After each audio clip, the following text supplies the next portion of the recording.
Hello, Om Namah Shivaya. मैं Shivangi Shulata Rai Chatterjee. Welcome to my channel Shulata's open window. Aries ये आपका reading है. एरीज ये जो रीडिंग है ये 1 नवंबर टू 15 नवंबर 2024 तक का जो एनर्जी है उसी दौरान का ये रीडिंग है. उस एनर्जी में आपको क्या हासिल होगा आपकी रिलेशनशिप, प्यार, इस सब में, या तो करियर, फाइनेंस, या तो हेल्थ में, वही हम देख लेंगे 3 कार्ड के ज़रिए एज यूजुअल. ठीक है. बाकी स्पिरिट की ब्लेसिंग कार्ड भी हमारे लिए है, तो चलिए उसको भी क्लैरिफाई करेंगे. शुरू करते हैं. एरीज, किंग ऑफ फायर, ये आपका लव एरिया में है. So king of fire is a fatherly figure type. हो सकता है आप अपने प्यार को बचाने के लिए एक फादरली फिगर बन रहे हो, या तो आपको बचाने के लिए आपका पार्टनर फादरली फिगर बन रहा है. ऐसा टाइप का मुझे लग रहा है. आपका करियर, फाइनेंस में देख लेते हैं. 10 ऑफ वाटर, इमोशन से भरे हैं. Beautiful. And the overall energy is 7 of earth. That is also blessing because 7 is the number of blessing. Spirit का नंबर है और वो भी अर्थ साइन में है, यानी टॉरस, वर्गो, कैप्रिकॉर्न का जो एनर्जी है वो है. यानी काफ़ी प्रैक्टिकल, काफ़ी फाइनेंशियली सटीक दिशा में जाने वाले ऐसा दिख रहा है. स्पिरिट का जो ब्लेसिंग कार्ड है दैट इज़ द फ्यूचर.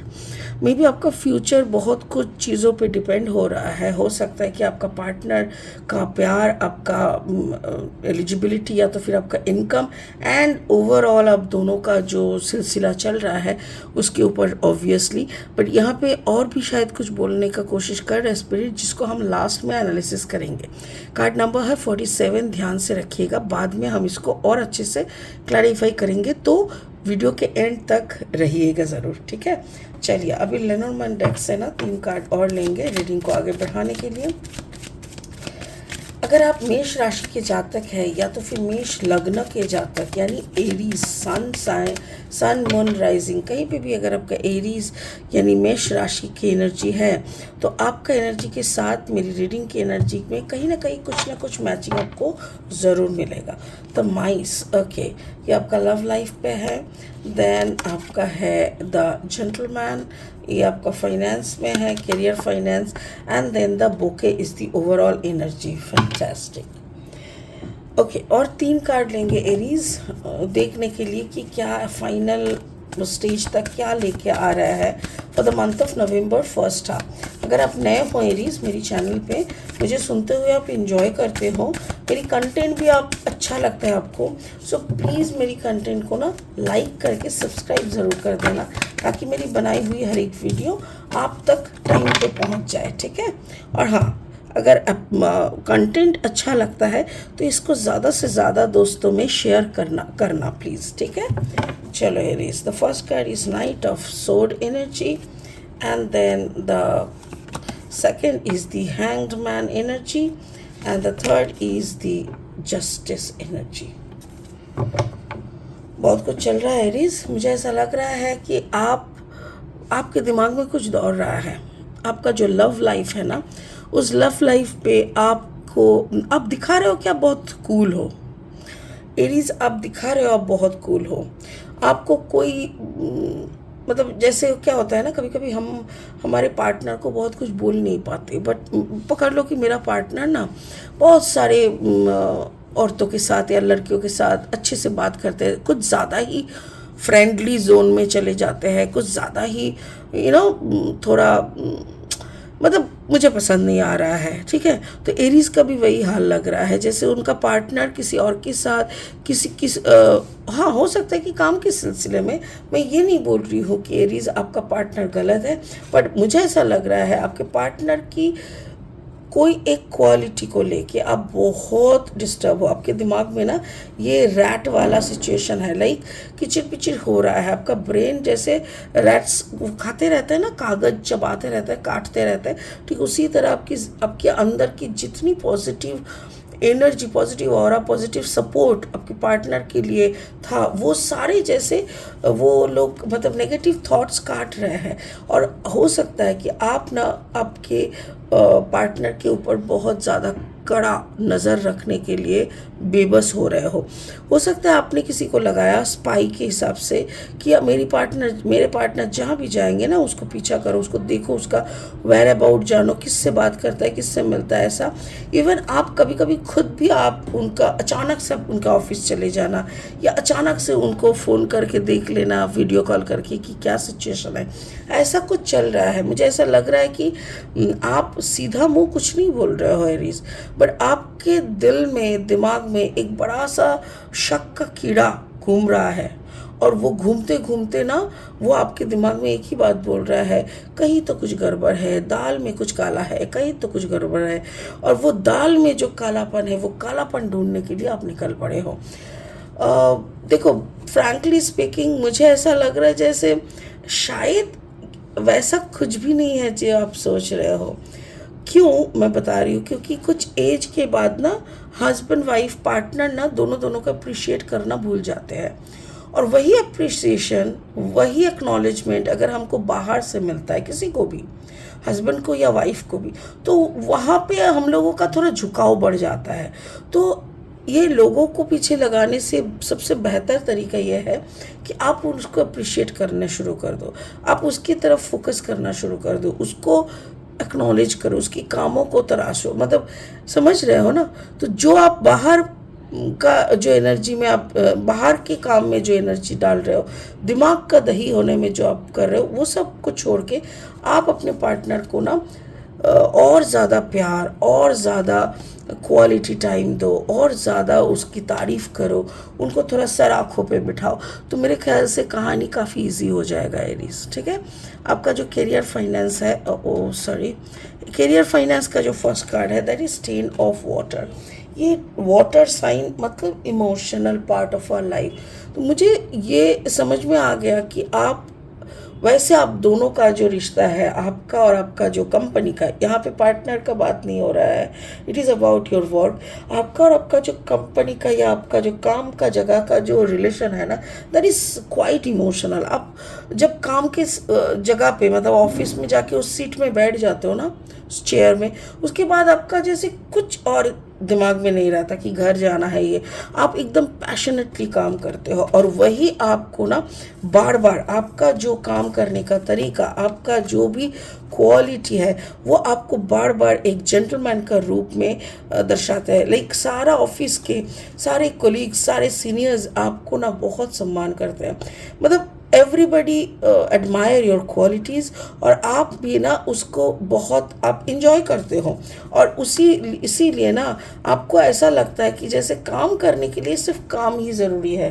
कौन मेरे को ऑयलिंग कर रहा है, कौन मेरे को धकेल के ऊपर भेज रहा है, that is not the point.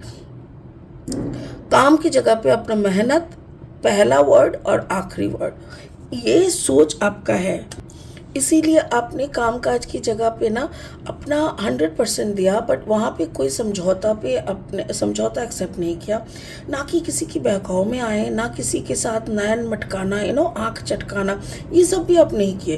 You are very much honest with your work. आपको वही सारी चीज़ ना यहाँ पे हॉन्ट हो रहा है, क्योंकि आप और आपका पार्टनर दोनों ही काम करते हो, दोनों अलग अलग कंपनीज में हो, आप एकदम 100% ऑनेस्टी के साथ रह रहे हो।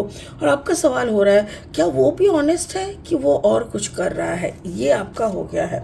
बट मैं बोलूँगी करियर फाइनेंस में आपका जो इमोशनल अटैचमेंट है ये आपको बहुत दूर तक ले जाएगा। बिकॉज जो इंसान काम के साथ इमोशन को जोड़ते हैं वो प्रैक्टिकली सिर्फ ठीक है जितना होता है ऐसा नहीं करता ना, अपना समझ के काम करता है, उसका तो माँ लक्ष्मी आना जाहिर है। तो वो आते हुए भी हमें दिख रहा है।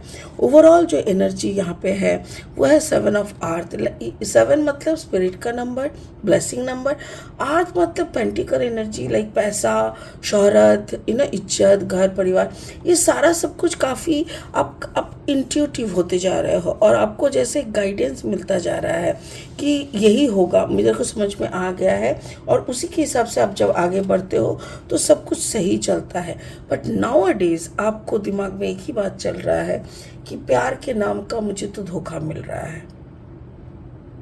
इस बात पे जैसे आप अड़ गए हो और आपको ऐसा लग रहा है कि जिससे मैंने इतना प्यार किया, जिसको मैंने अपनी जान पे लाके बिठाया, अपने सर पे बिठाया, जिसके नाम का सुबह शाम मैं प्रेयर मतलब जिसका भलाई के लिए करता हूँ, वो मेरे को, तो आप ना कुछ जुडिशियल एक्टिविटी इसके बारे में सोच रहे हो, शायद आप कुछ केस करने का या ऐसा कुछ सोच रहे हो। बट मेरा कहना एक ही बात है कि एरीज, ऐसा कुछ मत करो कि आपके पार्टनर बदनाम हो जाए या आपके तरफ उंगली उठ जाए। आप अभी भी वक्त है, दोनों आमने सामने बैठो, दोनों आमने सामने बैठ के आपका जो भी गिला शिकवा है उसको अच्छे से खोल के बात कर लो, क्योंकि आपके अंदर का जो सवाल है, हो सकता है कि वो सवाल इतना ही छोटा सा सवाल है कि आपके पार्टनर बहुत बखूबी से उसको एक्सप्लेन करके आपको काम डाउन कर सकते हैं। उसके लिए आपको जेल मतलब पुलिस ये वो करने का ज़रूरत नहीं है। ओवरऑल एनर्जी यहाँ पे बोल रहा है फ्यूचर। एक्चुअली वही मेरा भी कहना है। कार्ड नंबर है 47, 7, 8, 9, 10, 11 यानी द मास्टर नंबर। अब बताओ, अब अगर आप दोनों काफ़ी मेच्योर हो, इस मेच्योरिटी के साथ अगर आप अपने बच्चों की तरफदारी नहीं किए, बच्चों के तरफ नज़र रख के सारा डिसीजन नहीं लिए, सिर्फ दोनों के पीछे पड़े हो कि कौन गलत है कौन सही है ये सब निकालने में, तो फिर बच्चा क्या सुन रहा है, क्या देख रहा है, तो इसका फ्यूचर क्या बन रहा है। अब अच्छे से समझ लो, अगर आप लोग 40 के आसपास के एरिया के एज के हो तो बच्चा भी कम से कम 10 साल का होगा। वो ये सब देख देख के बड़ा हो रहा है, तो कल जाके तो यही सवाल करेगा ना कि आप लोग कर क्या रहे थे कोर्ट के बाहर, पुलिस थाने के बाहर। जब से मैंने आप लोगों को देखा हर वक्त लड़ते रहते हो। तो फ्यूचर को सोच के आप अपना एनर्जी को कंट्रोल करो। फ्यूचर के बारे में सोच के आप ये जो आपके पार्टनर के पीछे लोग लगाना ये सब ये बंद कर दो। फ्यूचर को सोच के आप अपना कैरियर पे अच्छे से फोकस करके उसको और अच्छे से इस्टेब्लिश करने का सोचो। फ्यूचर की तरफ देख के आप अपना जो भी शंका है उसको अपने पार्टनर के साथ बैठ के 1:1 में बात करो, face to face. Third party किसी को भी साथ में लेने का ज़रूरत नहीं है। उसके मम्मी, आपका बहन, कोई भी नहीं चाहिए। सिर्फ आप और वो दोनों बैठो, बैठ के बात करो, ताकि ऐसी परिस्थिति तक जाने की ज़रूरत ना पड़े। क्योंकि जब मैंने देखा है, जब भी अक्सर हस्बैंड वाइफ ऐसे सिचुएशन में आते हैं, उनके घर के बच्चों के ऊपर बहुत ज़्यादा मेंटल टॉर्चर होता रहता है और वो लोग फाइनली ले नहीं पाते, बीमार हो जाते हैं। तो इसीलिए आप दोनों का अकल है, बैठो, बैठ के बात करो और फ्यूचर को लेके डिसाइड करो। ज़िंदगी में प्यार जितना मिलना होता है वो तो मिल ही जाता है, बट एक बार कमिटमेंट के बाद फिर वापस कहीं और मुंह मारने जाना ये गलत है। और अगर जो गलत है सो गलत है, उसको अच्छे से अपनी ज़िंदगी से निकाल के एक सही ढंग का ज़िंदगी चूज़ करके उसी पे चलने का कोशिश करना चाहिए। तो अभी यहाँ पे आपने किया कि आपके पार्टनर की किया, ये आप डिसाइड करोगे, आप समझ पाओगे। आप दोनों अच्छे से खुद को दोनों को समझ लो और बच्चे लोगों को देखभाल करो, ठीक है। सो बहुत ही अच्छा रीडिंग था, बहुत अच्छा एनर्जी में आपको, इसी उम्मीद के साथ कि आप मेरी रीडिंग की हर एक बात को समझ चुके होंगे और उसी के हिसाब से ज़िंदगी को चलाएंगे, ज़िंदगी में और तरक्की करेंगे। यही उम्मीद के साथ इस रीडिंग को यहीं ख़त्म करते हैं। फिर मिलेंगे बहुत जल्दी। ओम नमः शिवाय का जाप करते रहे। Thank you so much, bye bye.